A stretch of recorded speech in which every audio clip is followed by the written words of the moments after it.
Not when you guys are here. I think I was just too afraid. I've done everything that I could possibly do wrong here. Just nobody's usually here when it happens. So.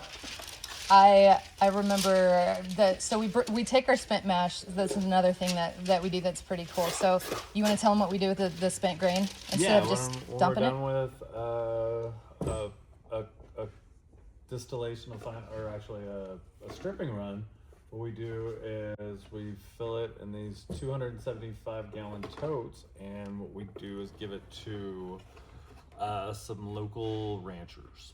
They have a bunch of cows, and they feed it to the cows, and then they bring the empties back to us, and we just constantly keep doing that. Bunch of happy cows.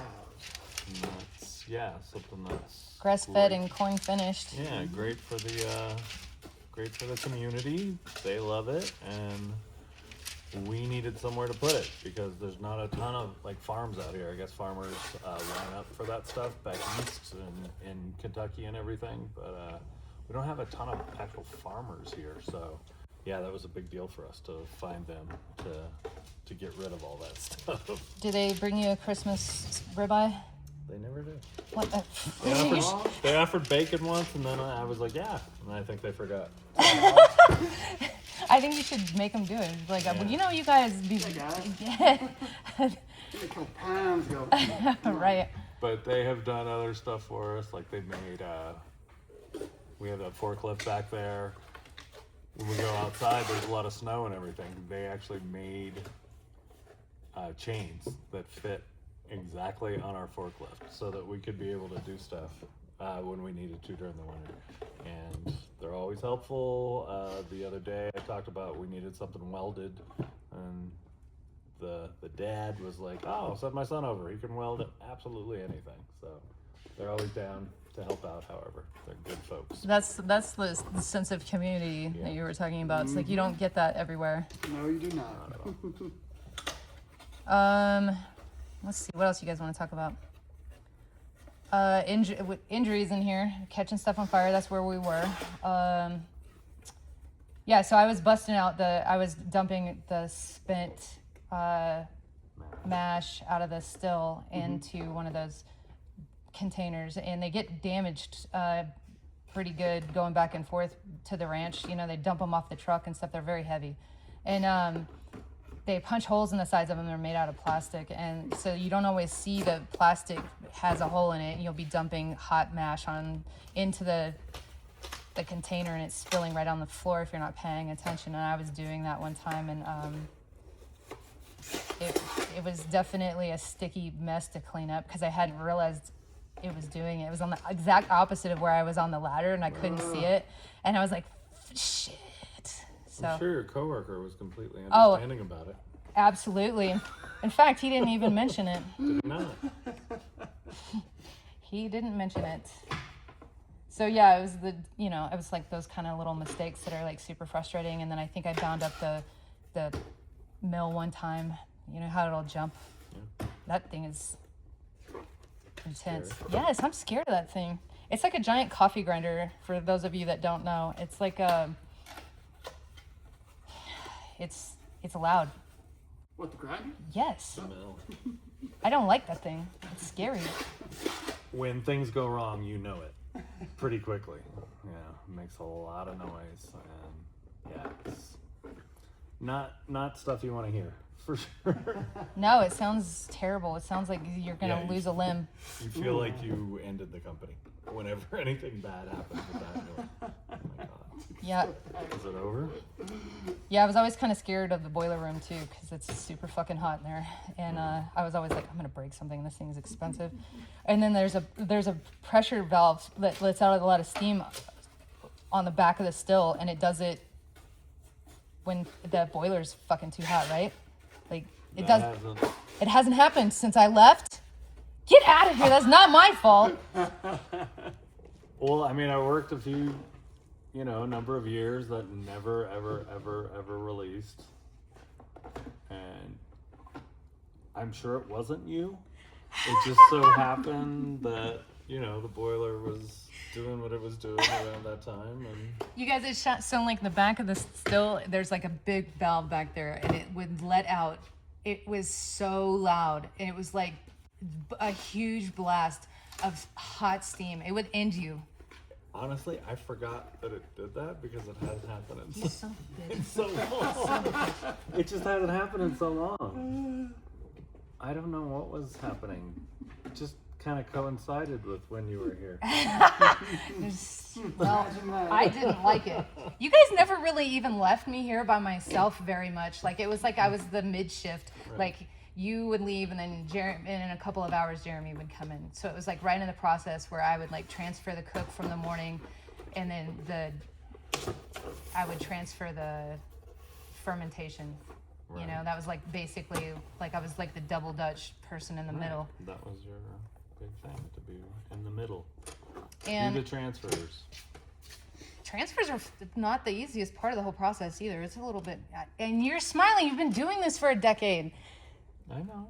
But it was, I don't know. I was always filled with this huge amount of anxiety around it just because I just did not want to make any mistakes because, you know, I was talking to Rob Dietrich and he told me that when he was at Stranahan's, he left the valve open on the bottom of still and dumped out like an entire batch of ready to go mash. I have transferred to a fermenter and it was open, but I saw it right away. I didn't Yeah. do an entire batch. No, yeah, it was like a $20,000 mistake.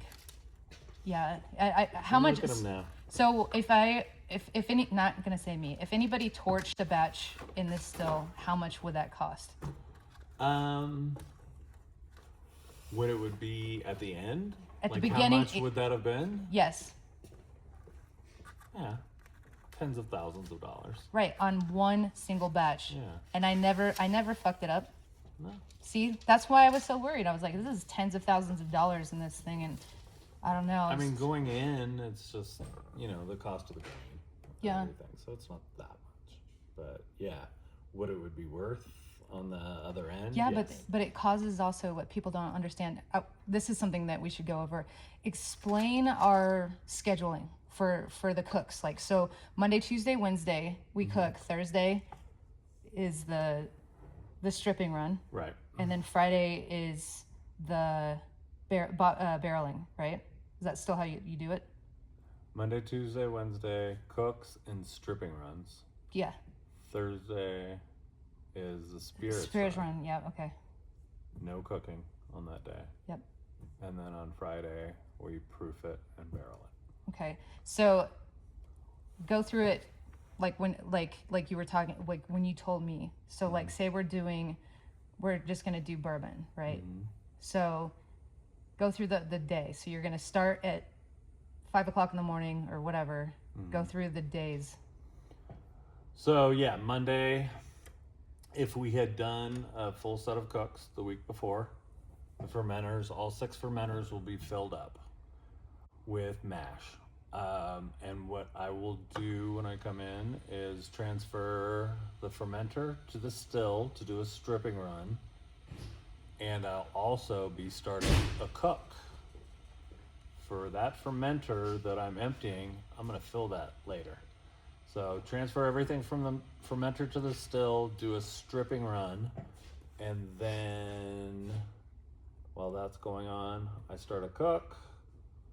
That all happens over 6 to 8 hours, and then I'm gonna take what's in the stripping run, put it in a holding container, because I'm gonna end up combining that with the same stripping run from Tuesday and Wednesday. We're gonna put all that in one shipping or one container, one holding container, and then on Thursday I'm gonna take what's in there, which is 3 stripping runs together. I'm gonna put that back through the still, and that's the spirits run. And that's what's gonna end up going into a barrel or a tote if it's moonshine or vodka.